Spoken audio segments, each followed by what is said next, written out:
welcome out to the Nerd Effect News Show. This is our first time. We're going to make an attempt to split the show up into two parts. We're going to try and keep this bitch under an hour, and that way you guys can get on your merry day, and we have a nice little bite-sized podcast for you guys to listen to. So, since we're starting this off as news, we'll hopefully have some fun little informational bites for you, and some laughter, and some joy, and some bald heads. Some bald heads, yes. Yes, we are very bald right now. First bit of news. Last night was the St. Baldrick's shaving event. The four of us are all very shorn and very skinned. I don't know. Cold. Mike, cold is the proper term. Yeah. Mike even took it a step further and went home and decided to bick his head and is getting the Heisenberg treatment lately. Shout out to my cousin Cody, who actually pointed it out. I was waiting for somebody to respond that way. And I'm thrilled. I haven't gotten any Sinead O'Connor jokes, which is impressive. Yeah. Or but does anything compare to you, Nikki? High five. Best possible one.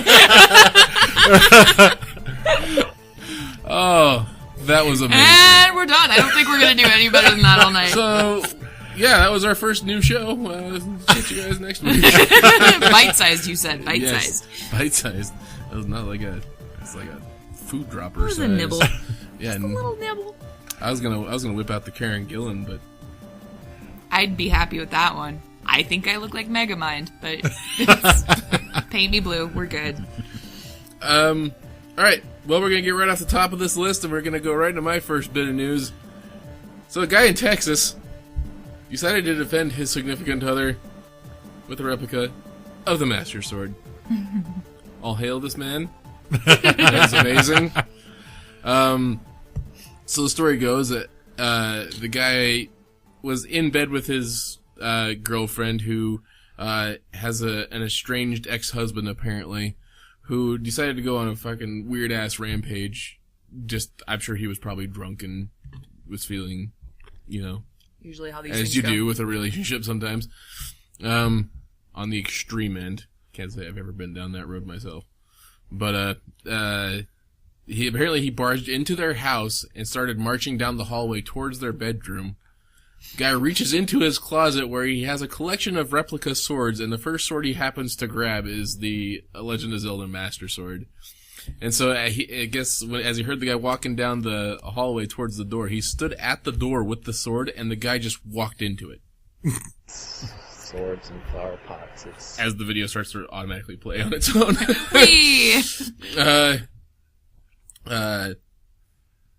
And I guess they were saying, ironically, as the guy was walking at them, as the guy walked into the sword, he decided to help him back out, out of the house. He's like, I guess in the video he states, he's like, I don't know, what the guy thought, if he just thought it was a toy or something like that, but he just walked right into it. And so, I guess kind of feeling bad for him, he walked him back out, and I guess the guy kind of went into a little bit of a rage and found ironically, if you're a Zelda player, a flower pot. And then knocked it over the guy's head, where he then stabbed him in the leg with the said sword.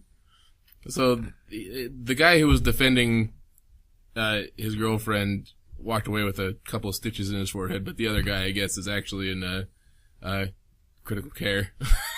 Yeah. Couple of sword stab wounds. That'll do it to you. The moral of the story is no breaking and entering on nerds' houses because you don't know what weird replica weapons we're going to have. Exactly. I've got some throwing stars. Don't think anyone would expect that. I got a couple of cheaply made katanas, but, doesn't mean they won't stab you if you just poke somebody hard enough with them. So would a letter opener. True. Oh, see? So it doesn't matter. Well, anything with enough applied force. But Anything sharp if you swing it hard enough. Yeah, Damage will be done. Doesn't have steak knives in their kitchen. That'll do the job.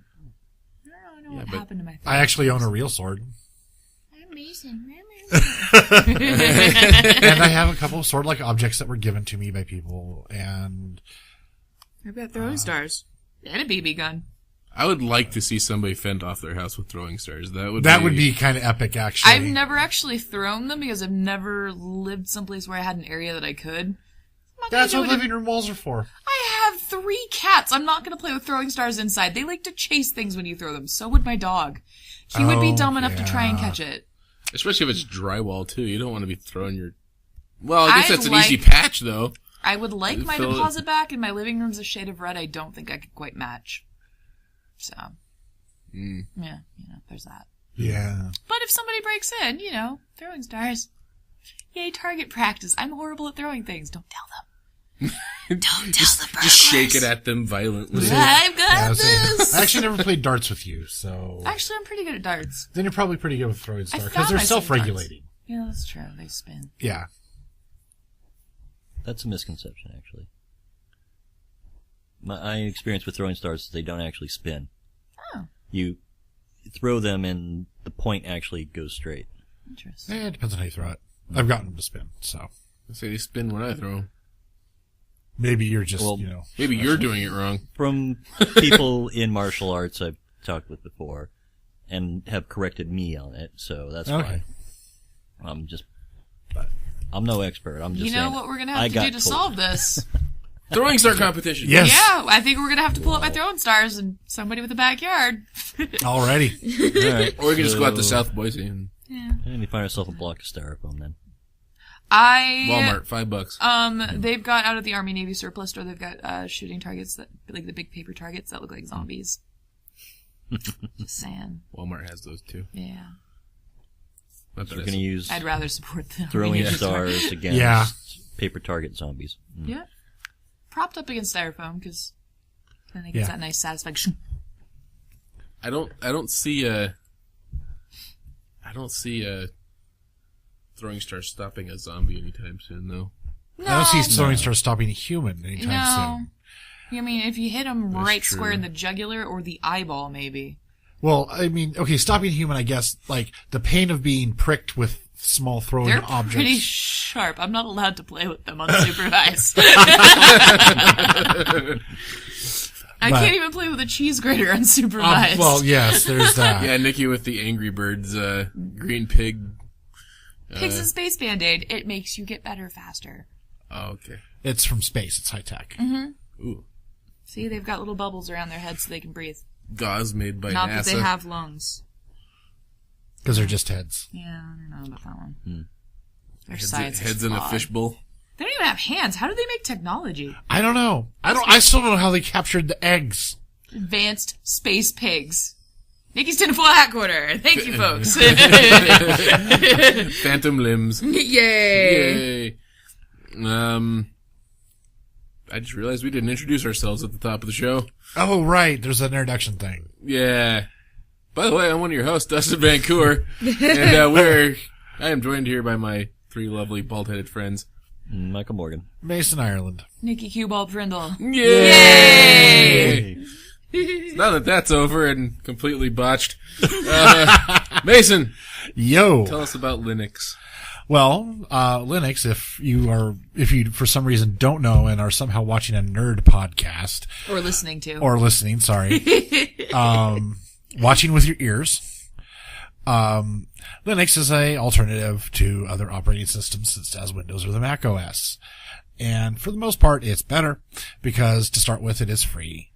Now, on to what the actual news is.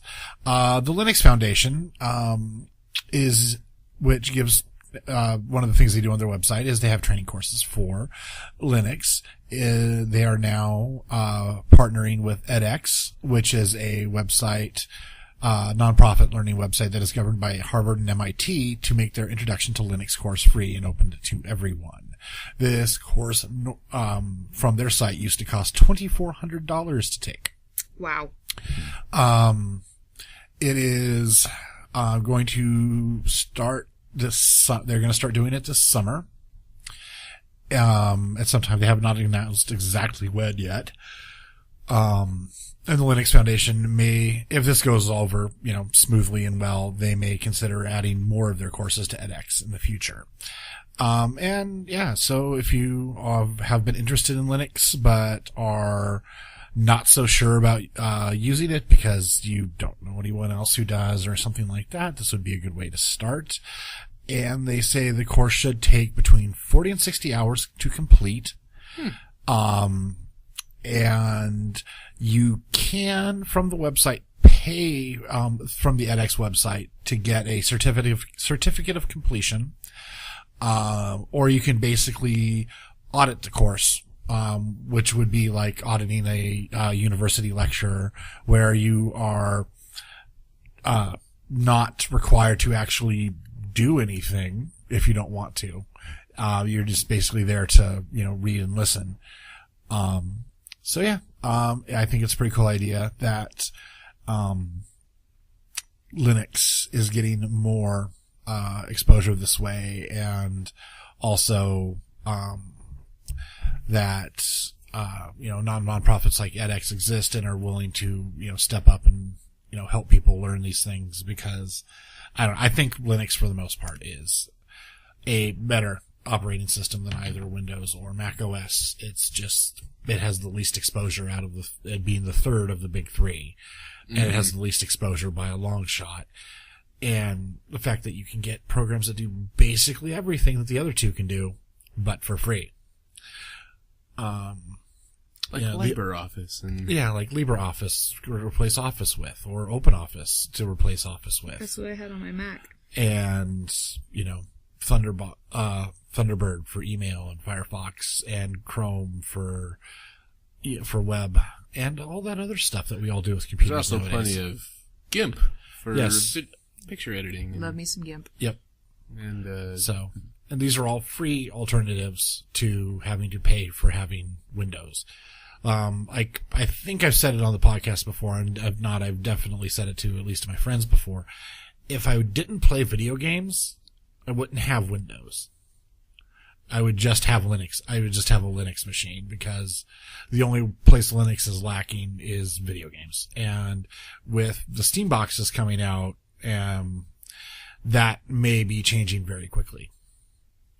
So with hopefully people porting their games to Linux, to OpenGL and to Linux, which will, even if they're, technically porting them for the Steam box, they're probably going to be playable on other Linux devices also. I haven't heard much on the Steam box lately. They're testing it right now. It's, it's happening. It's just, it's in a testing phase currently. So, and, Valve is generally fairly tight-lipped about things until they're ready to make announcements. They're usually pretty leak-free. So, which is funny because their name's Valve. Yeah, it's a high-quality valve. It doesn't leak. It's not a leaky valve. It's not a leaky valve. Sorry. Oh, that was so lame. I need a rim shot button on tap. How is that not a thing? Because Dustin doesn't come prepared with things. Seriously. I need to create a soundboard. Yeah, you know what? I'm actually adding that to it. I'm taking notes, you guys. I'm adding that to the notes. Rim shot noise. Not just soundboard, but just specifically the rim shot noise. I'm gonna put and soundboard, but that was one of the ones that specifically. And the more you know, we need to have the more you know one in there. Yep. The one thing I'm thinking about yours, Mason, too, is I'm just thinking about the poor sons of bitches who already paid $2,400 to take this course. Yeah. I'm amazed that people pay that much money to learn how to use an operating system that's free. But Linux is like the base program. No, I know. I've used it. Yeah. I took Intro to C at BSU, and that was the program that we used in class. I've dabbled in it. I'm certain that people who are going through and actually taking a course are professionals in massive servers and things like that. Let's say 3 out of the 4 phones that are around this table are based off of the Linux kernel. And the other one's awesomer. And the other one's unfortunately by Apple. It was free. Don't judge. Hey, my first iPhone was free too. It's fine. Then I got better. It's like, you got shot in the head, and I got better. Exactly. You guys are horrible. I like my iPhone. Screw you guys. Yeah, but you also got to look at the phone you had prior to your iPhone.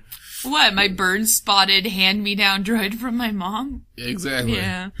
But also that's the thing is the Linux kernel is the basis for a lot of technology that we don't see it. Like pretty much anytime you have like, those new smart TVs and the Blu-ray players and stuff that have the internet connectivity and stuff, they're, more than likely the software, the operating system that they're running is a specialized version of Linux.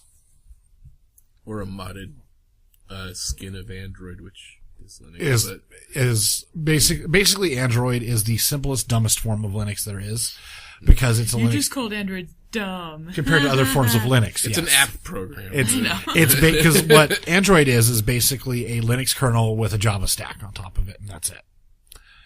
Yeah.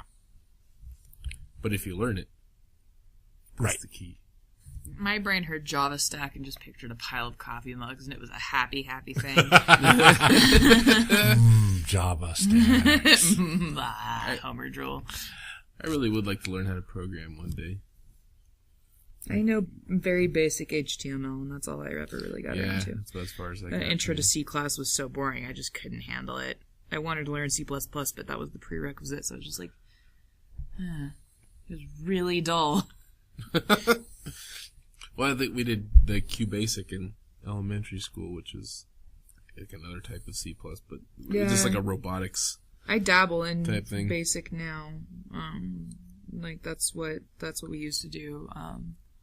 Macros and stuff in the Excel spreadsheets, so I'm learning that a little bit now. But it's a whole new barrel of apples. Whereas C and HTML are so similar that it was just... bleh. You gonna get to the point where you're gonna be like Jay? I'm like, no, that would be really cool, but I don't think I could. He knows his stuff. We got a guy named Jay here at the office who can basically... he creates programs within Excel, and it Mind-blowing bends my stuff. mind every time he creates something out of it. Like, I get excited when I figure out how to do stuff in Excel, and then he comes on, he's like, oh, here's an easier way to do this. Like, a bazillion lines of code, and it works perfectly every time. I'm just like, oh. It makes everything completely gooey for everybody, and Yeah. just makes things pretty. It's nice having a basic guru around the office. Alright. So Linux, if you haven't gotten it, it's free. If you want a nice Windows-style based one, I have Linux Mint. Mint is a good one. You get 2 packages. You can get the core package, which has it's just by itself. But then there's a starter package, which is also free, but it basically gives you all the things. It gives you LibreOffice, GIMP, all that stuff we mentioned earlier. Yeah. Just bam, right in your set, ready to go. Yeah, and if there's programs in it that you're looking for something that does something that's not in there, there's program repositories that are easily searchable from within Linux OSs to find the program that does what you want it to do. And yeah, I would say if you want it to look as much as like Windows as possible, you want to get the KDE desktop. I think I have the Cinnamon desktop. Yeah, but it's still pretty. Oh yeah, no, but KDE works as close to Windows as any Linux does. Yeah. Just the more you know. I was just thinking that in my head. All right, Nikki. I thought we were talking about black holes first. I think you're getting your tinfoil hat on You're first. getting your tinfoil. Okay. Now for another edition of Nikki's Tinfoil Hat Corner. We need to find an X-Files style spooky song for that. So, if you've been following the Tinfoil Hat Corner, you might be aware that I've decided that we're all gonna die 'cause asteroids. Yay! Apparently NASA feels the same way, because they posted this picture on their Facebook page, because I'm a nerd and follow NASA's Facebook page, of this, they call it game-changing technology. They're calling it their asteroid initiative. They're basically trying to figure out how to throw a giant tarp with handles on it around an asteroid in space, take samples from it, that's what the handles are for, so astronauts can creep their way along the outside of the asteroid. I did the motions. I don't know why no one can see me but you guys. It's more entertaining for us. I hope you enjoyed it. So they can, sneak along. They can, open a little, I don't know, I'm picturing zippers on the tarp. Probably Velcro. They invented Velcro. Yeah. And they can take core samples from the asteroid and then relocate it elsewhere in space so that it doesn't destroy us. So... I like how there's now ASA's working on how to humanely treat asteroids. Yeah, I know, right? Well, I mean, you blow it up, you've got debris. They're building blocks of all sorts of important things, so they've been around longer than we are, or than we have, so.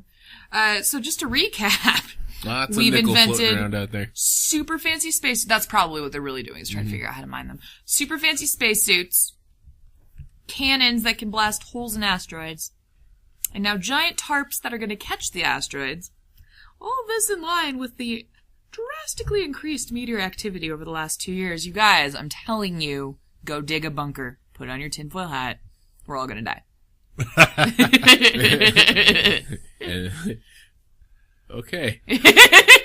I don't really think that, but Death is upon us. I'm really enjoying forming my fake conspiracy theory with all of the asteroid articles that I'm finding. Because sometimes I feel like the things that they're releasing to us, it's like, it's a tiny slice of the big picture. And all of a sudden, they've been working on all of these things to deal with asteroids. I'm like, wait a minute, you guys. They know something. Because there was that asteroid I talked about. Yeah.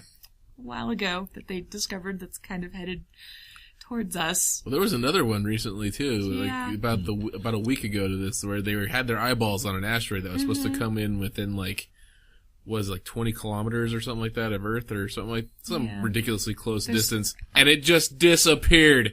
Oh yeah, I saw that. It just we don't know where it went.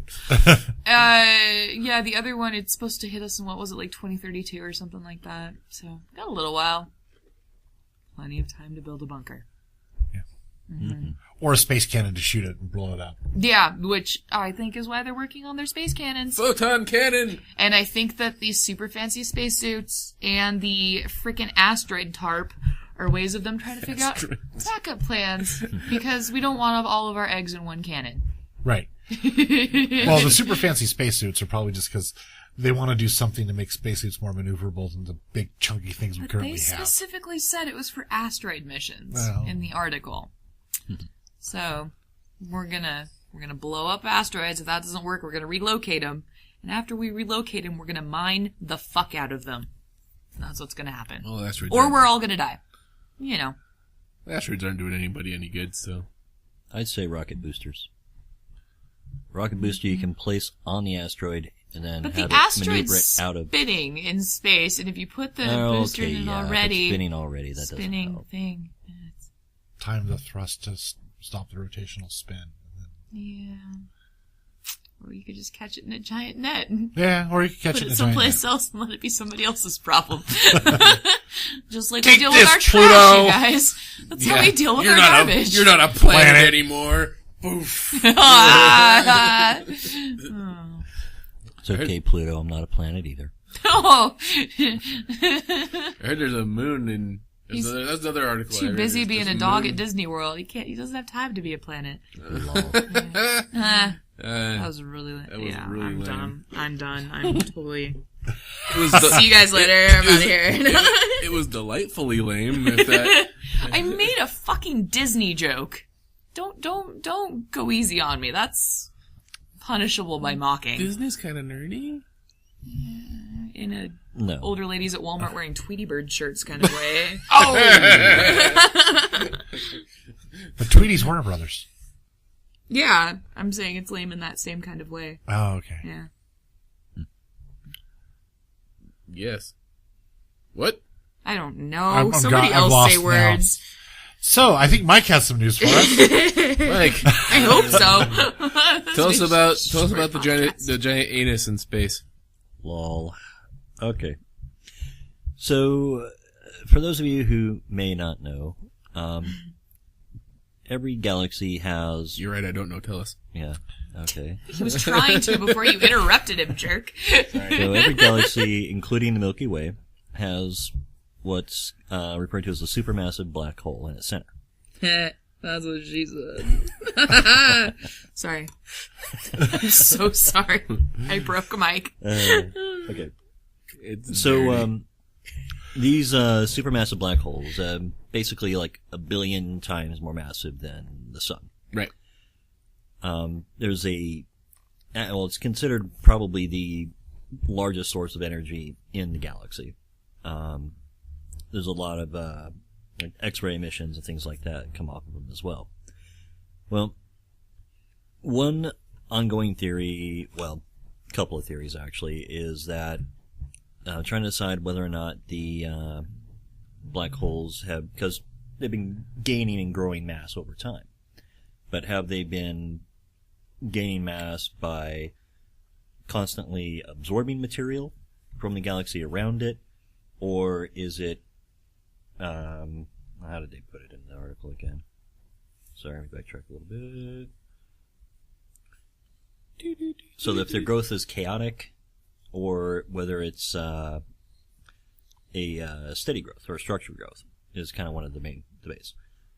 The main thing being about that is if it's a chaotic growth, then the spin on the black hole eventually, over time, moves towards zero. So it gets slower and slower and slower. And it has a wobble to it, and, basically like when you spin a top and it wobbles and slows down. Mm-hmm. Or, if it's a structured growth, which would mean that it's constantly receiving new material, which is basically powering it, and it eventually gets faster and faster and faster, and it just keeps accelerating, and it's spin. So like perpetual motion, basically? Or? Well, no, perpetual motion is a giant yawn. Is a giant yawn, yes. No, perpetual motion is a concept of something that neither loses momentum nor needs any additional energy put into its system to maintain its momentum. Yeah, you trigger it the one time, and then it just keeps going. So this forever. is considering that it's receiving energy from the material around it. Yeah. So it's constantly receiving a source of energy. Well, what we had is, let's see.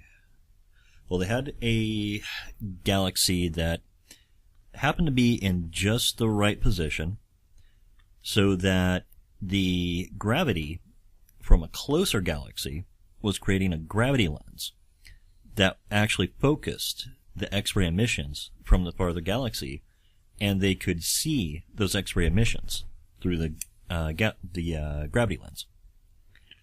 It was like in just the perfect position where we could see it on Earth. What they found... So the picture that's actually on here is a legit picture that they took? I believe so. Okay, am I the only one who thinks gravity lens sounds like a plot twist or a plot device out of a comic book? It totally does. Okay. Yeah. Oh, yeah. That's why I kind of chose it. Fire up the gravity lens, Superman! Yeah, so basically with Why it was Superman. But. the gravity lens effect from the other galaxy, they found that the spin on this supermassive black hole at the center of that galaxy was incredibly fast, indicating that it is indeed a structured growth. So it's not slowing down and wobbling on its spin. It's actually increasing on a steady rate. So eventually this thing's just going to suck in the entire universe. Well, we all have. Every galaxy has one of these in the center. But, Every town's got one of them, too. Oh! Yeah, so basically it's just...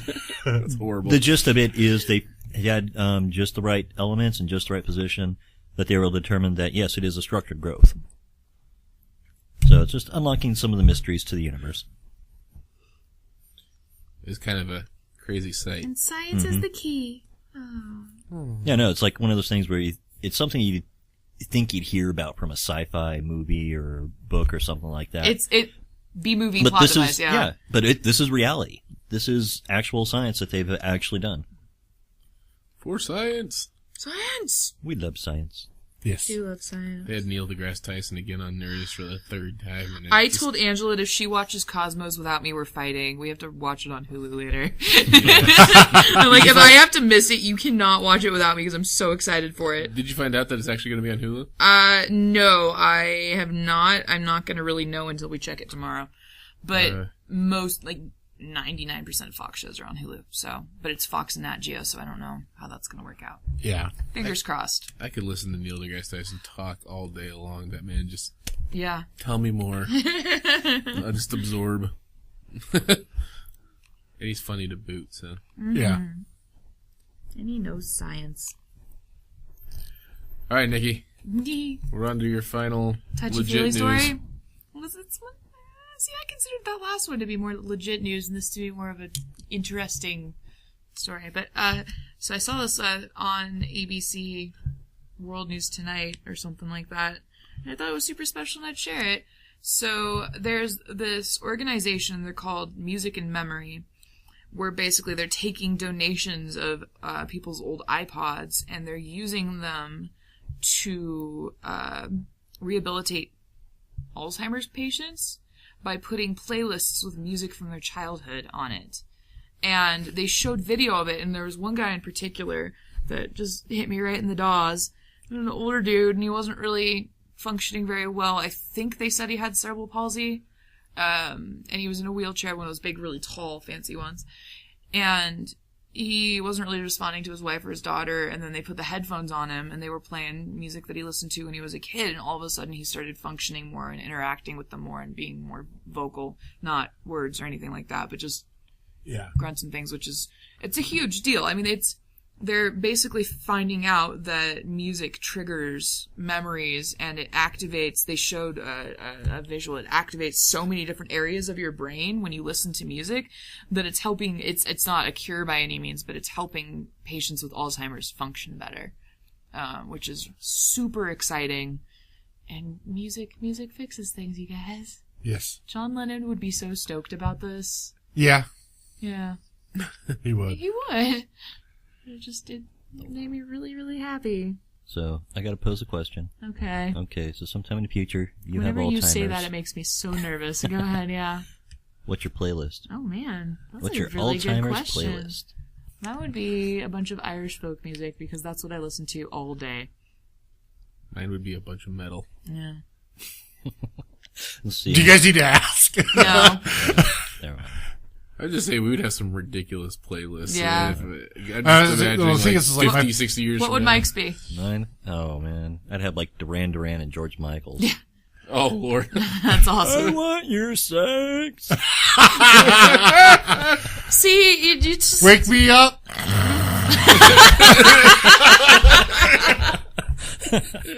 Oh my god, we're terrible people. Don't you forget about me. Oh, but I love that song. Too soon. Yeah, because we don't have Alzheimer's yet, so it's too soon. Oh, Don't you my forget about me. God. I love Simple Minds. I do too, but I'm going to hell, you guys. We're all going to hell after that Yeah. one. It's gonna be a fun place. We're all there, though. I mean, come I'd on, be let's running face around my wheelchair, just chasing all the it. You're gonna be nurses. groping I all want the your candy sex. stripers. We know it's gonna I be want your happening. sex. And no one else is gonna hear the music playing in your headphones, so they're just gonna think it's creepy old Mike saying these things. I've already submitted to the fact that I'm going to be the creepy old man when I get older, so Oh, we know. Yeah. I've already Embrace embraced it, it. yeah. In the jungle, the mighty jungle. I'm gonna be that weird, think quirky so. lady that has too many cats and, like, makes all of her own clothing and you can, like, really super tell, but she's really proud of it. And she crochets everything and gives everyone gifts they don't want. That's gonna be me. It's Oh, My thanks, Aunt Nikki. exactly. Thanks for the sweater. And my grandma had a friend that was like that. And she also carried around paper napkins in her purse to the point where she couldn't close it anymore. And when I was 20, I would go have lunch with my grandma, and this lady would hand me a stack of napkins like 2 inches thick. I know you young people are messy eaters. Fuck, You lady. young people? 20. What do you mean by you young people? Yeah, what are you racist? Wait, what? Young people, I'm 20. I'm an adult now. I am offended. Offended? Offended. Offended. That's how you say it if you really mean it. Oh. It's only emphasis, yeah. I don't know. Yeah. Yay, music. Well, we're definitely under an hour. Yeah, Well under an hour. That works. Whatever. it's great. Any other last minute news that you guys can think of?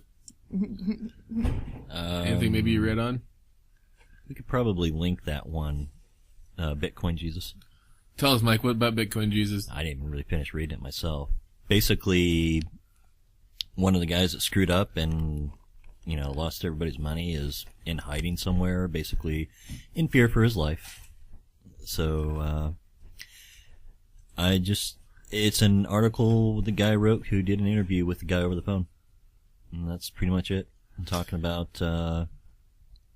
companies that might have hitmen out to get him, and there's been a lot in the Bitcoin thing going on. In Mt. Gox, dude just up and spent everybody's money. There's another lady, an investor who, I think she's from Seattle but is living in Tokyo, is also an investor, committed suicide.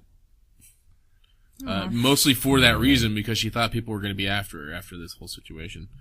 So there's a lot of weird shit going on with this whole Bitcoin thing lately. Yeah.